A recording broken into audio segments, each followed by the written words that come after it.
Good morning students. आज आपके लिए लेके आया मैं चैप्टर नंबर 2 पॉलिनोमियल एग्जाम के अंदर, जिसमें से इम्पोर्टेंट क्वेश्चन पूछा जाता है आपसे एज केस स्टडी क्वेश्चन। तो बेटा this one is the figure you have given and in case study some question will be there. तो आपको बेटा इसमें क्या बताना है, इस फिगर को देख करके इसके आंसर देने होते हैं। फर्स्ट क्वेश्चन जैसे आपके पास है, which type of the parabola is this. So बेटा this one you can see one figure is this and name for this figure is the parabola. Total 4 types of the parabolas are there and this one is the upward parabola. Which parabola is this beta? Upward parabola. 4 shapes for the parabola, look here. This one of type is called upward parabola. This one is downward parabola. If any parabola is of this form is right handed parabola, and this one parabola is known as the left handed parabola. So which type we have? This one is the upward parabola. So first question answer, which type of the parabola is this? What will be your answer? Upward parabola. Okay beta, deeply we will discuss all the question. Second question you have, which type of the polynomial represent parabola। तो इसमें देखो बेटा आपसे कई type से question पूछा जाता है। कई बार आपसे ये पूछा जाता है कि what is the geometrical representation for the quadratic polynomial. तो बेटा for the quadratic polynomial the geometrical representation is parabola. अब इसका अपोजिट क्वेश्चन आपसे पूछा गया, so which type of the polynomial represent parabola। so beta parabola will represent a quadratic polynomial। which polynomial? Quadratic polynomial। so what answer will come here? Quadratic polynomial। and some more question beta, कई बार आपसे ये पूछ लिया जाता है, if a linear equation is there then what will be the geometrical representation for the linear equation। for the linear equation beta geometrical representation will be a line। what will be there? a line। चलो अब इसका हम देखो third question discuss करने जा रहे हैं। In third question you have, what is the condition for a in given parabola. So this parabola you have, in this parabola बेटा you will tell that which what is the condition for a. तो पहले तो बेटा आप ये देखो कि ए यहाँ पे क्या चीज है। ए देखो बेटा, जब भी कोई क्वाड्रेटिक पोलिनोमियल आप राइट करते हो तो quadratic polynomial is of the type a x square plus b x plus c, mean a is always the coefficient of x square. A is the coefficient of x square.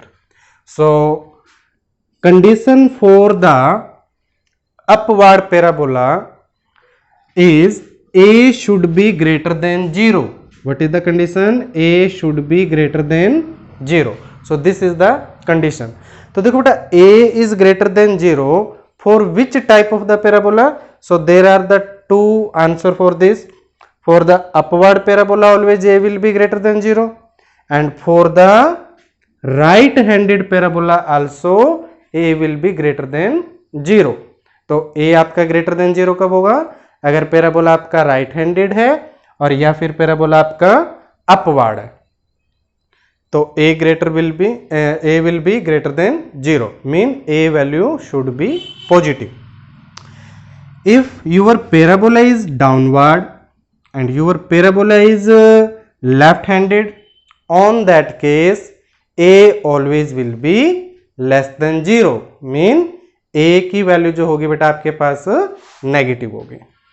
तो देखो इस तरह से deeply हमें एक एक question करते जाना है, क्रेम नहीं करने किसी चीज को, हमें ध्यान से समझ के करना है, क्योंकि एग्जाम में किसी भी टाइप से क्वेश्चन को आपसे पूछा जा सकता है। नेक्स्ट क्वेश्चन देखिए, how many zeros are there in the given figure. तो बेटा figure already you have, x axis you have, y axis you have. तो आपको अब इसमें क्या बताना है कि इसके अंदर कितने जीरोज हैं। तो 2.1 एक्सरसाइज में ऑलरेडी आपने ये किया है कि जब भी कोई कर्व एक्स एक्सिस को जितने पॉइंट्स पर कट करता है तो उतने ही उसके अंदर नंबर ऑफ जीरोज बनते हैं। तो यहां पे आप देख सकते हो बेटा, ये पैराबोला जो है इस एक्स एक्सिस को 2 पॉइंट पे कट कर रहा है। एक तो -1 पे कट कर रहा है and second point is 4। So how many zeros will be possible here? 2 zeros. तो इसका जो आंसर आपके पास आ जाना है बेटा, दैट इज 2। अब ये पूछ लीजिए आपसे कौन कौन से हैं इसके zeros. So what are the zeros? -1 and 4। -1 and 4, these are the 2 zeros. Okay, clear this to all.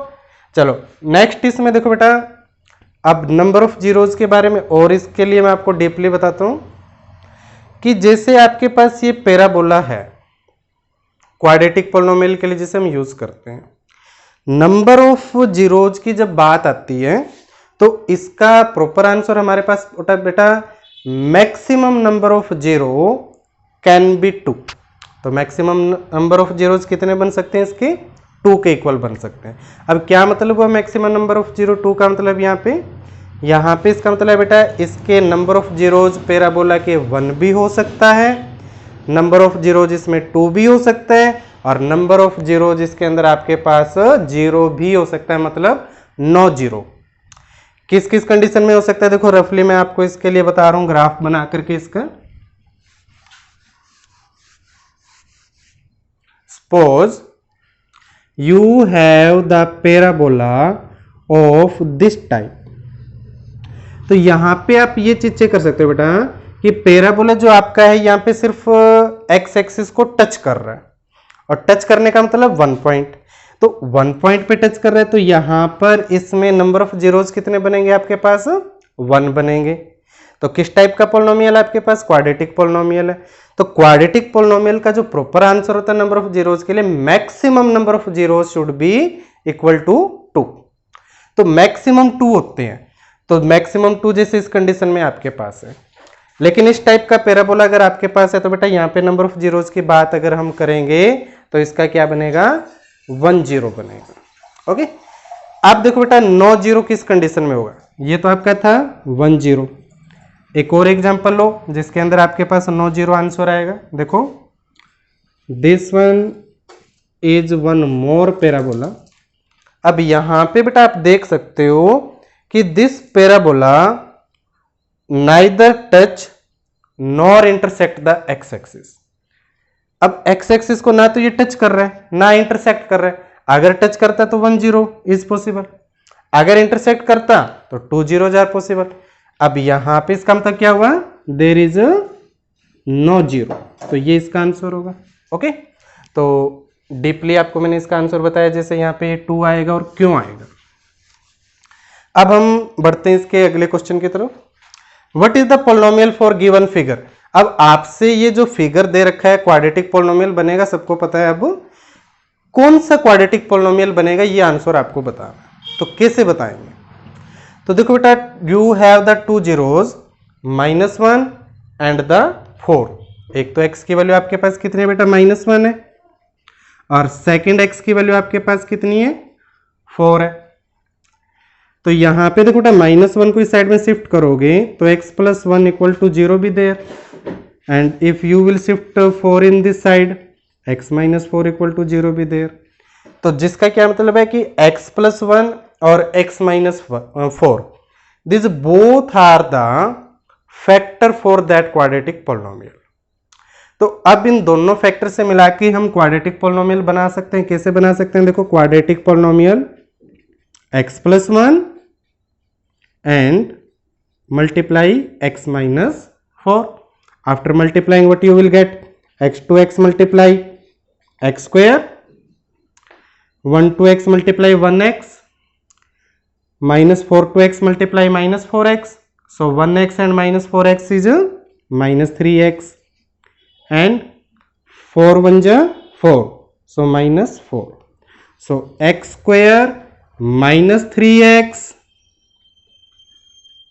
-4 is the polynomial for the given quadratic polynomial. So I hope आपको अच्छे से समझ आया होगा टॉपिक, और काफ़ी हेल्पफुल टॉपिक है आपके लिए ये। केस स्टडी क्वेश्चन के अंदर इसमें से क्वेश्चन आपसे पूछे जाते हैं, इस टाइप का एक फिगर दिया होता है और उसको स्टडी करके आपको इस टाइप से सिंपली उनके आंसर देने होते हैं। और नेक्स्ट वीडियो के लिए इसी तरह से मैं आपके पास फिर से लेके आऊँगा case study question. So for that thanks and have a nice day.